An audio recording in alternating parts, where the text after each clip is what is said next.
Hi everyone, welcome along to Friday Night Football tonight. A storied rivalry. It's Carlton against Collingwood and Nathan Buckley head-to-head in recent times. Form says Carlton.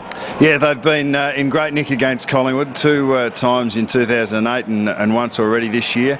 I'm sure the Collingwood team would like to turn it around though.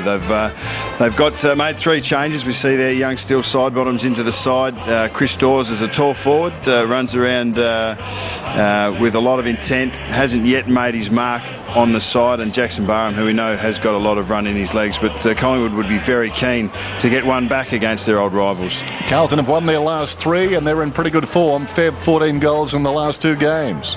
Yeah, and the late change with Jamison out and Hartlett in is exactly the same change that they made when they played Sydney last week. They haven't been in great form, but they've been winning, Carlton. But this is probably the sort of challenge that they need right at this time of the season against a rival that they'll be up for, and they have recent good form, as you suggested. We assume that this man, Alan Didak, will be tested again tonight. Ben McGlynn and he facing up, and it's on again later in the game with Richard Osborne. There you go. Michael Osborne. 17 possessions for Didak, McGlynn 18 last week, and I would think that he's going to be under that sort of pressure again this evening. He will. Hawthorn were back to their unsociable best, and Alan Didak was the one that was copping a lot of the attention. The Carlton hierarchy would have seen it, and Aaron Joseph is a player that's fulfilled these roles for them on a number of occasions. He's got the niggle in him, and I'd expect Didak to be tested from very early this evening as well. Just 17 games for that young man, but something of a tormentor. Not this guy. Gets plenty of the football. His skills improving.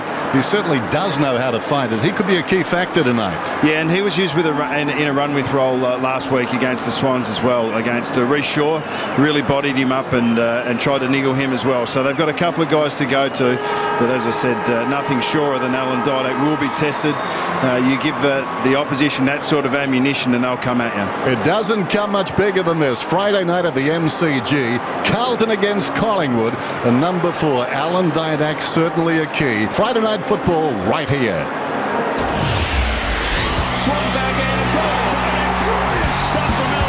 I think if you work hard and you do the right things majority of the time, you can get away with the instinctive things.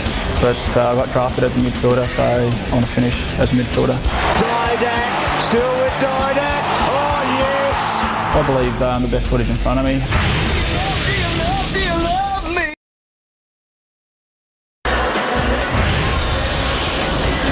Welcome back to the MCG. Big crowd building here for this clash between traditional rivals Carlton and Collingwood. That man on screen there, Chris Judd. Well, it was revealed during the week that the best combination in AFL football between midfielder and forward is between Chris Judd and Brendan Favola. We caught up with Juddy yesterday at Raheen. This is what he had to say about his cover being blown. He's just normally in the right spots. I think now that the genie's out of the bag, might need to mix it up this week. Always good to have Fev on the end of him, because more often than not he kicks him through the big sticks. It is important that we don't get too predictable and too Fev conscious, and hopefully we can keep trying to mix it up with Cruz down there and Fish, because invariably if you go into different targets it means Brendan's going to get more one-on-ones, which means we're a much more dangerous team. Let's head out to the centre of the MCG now for the toss of the coin. The 2 captains there meeting in the centre of the ground with the umpire. Alan, it's your call. What do you want, mate? Heads or tail? Jake, it's the tails the call. Your toss, mate. Off you go. Tails the call. Heads it is, Chris. Now this game tonight is for the Richard Pratt Cup. It's been established to pay tribute to Richard Pratt, of course, the former president of the Carlton Football Club, who died earlier this year. Carlton and Collingwood will play for the Richard Pratt Cup at Carlton's home game against Collingwood every year. As well as a tribute it is to Richard Pratt, The Richard Pratt Cup is designed to raise awareness of prostate cancer. And just getting back quickly also to Juddy and his comments before, most of the time he finds Fev on the lead about 40, 45 metres out from goal. Now everyone knows that's the hot spot, that's the heat patch, that's where he likes to hit Fev on the lead, but it is still very hard to stop. Yeah, good on you, Tim. So we're just about set to go on Friday Night Football. Interesting that Brett Ratton was talking about the three talls up forward. You'd think that Presty and Maxwell will obviously be two of those. Chris Dawes, who has played predominantly as a forward in Collingwood's program since being recruited, you would think would need to go back. I mean, Harry O'Brien is a tall, can play tall and small, but there is Eddie Betts there, and he has a history on Eddie Betts. So those forward matchups for Carlton and Collingwood's back six will be very interesting early in the match. He's actually, Nick Maxwell has actually done that job really well, and then he sure can float around in that part of the ground. So I'm sure trying to get Maxwell away from the area that Favola wants to move into is clearly what Brad Ratton was talking about, and trying to have a target player is the best way to do it. And Brad Fisher, if he gets a little bit of space, he knows how to get on the end of the footy. Well, there's our answer. We've actually got Lee Brown, who's going back to play as a defender. Chris Dawes forward of the ball. With Brown, Prestigiacomo and Maxwell, you'd think on Cruiser, Fisher and Favola. A milestone of sorts tonight, Carlton's 100th night game. Judd's been captain in 18 of those, second only to Steve Kernahan with 19.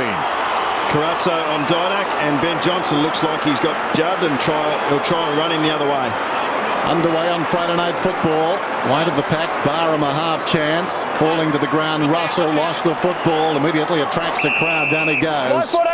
And the umpire will ball it up again. McLaren, Wynn and Ryan brought their whistles tonight. Tossed up very quickly. Barham again, down goes Swan. Swan gets the free, held without it. Runners break to the outer side. Swan lays it into the path of Johnson. Judd won't get there in time. Johnson flirted with going on. Now kicks inside the forward 50. Touched by Judd on the mark. Bounces down towards Cloak. Gets it back to Johnson. Loops it over the top. Taken by Barham. Didak hard against the boundary line. Straight to Gibbs. So the Blues away. Murphy from Gibbs.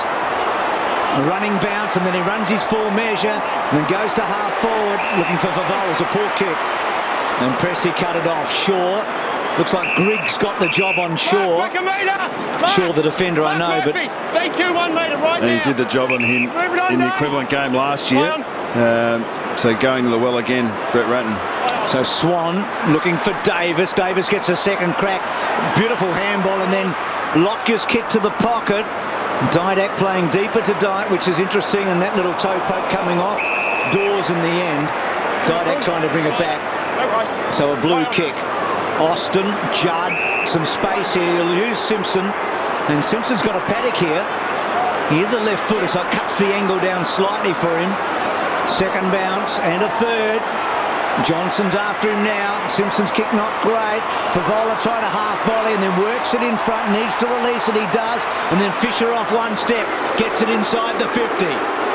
Bounces obligingly for Cruiser, at least initially, then goes away from him and out of bounds. Interesting, Bruce, you pointed out that Kate Simpson's a left footer when he was actually right foot to the boundary line. Fisher came into the centre square. It was impossible for Simpson to kick to him on that angle.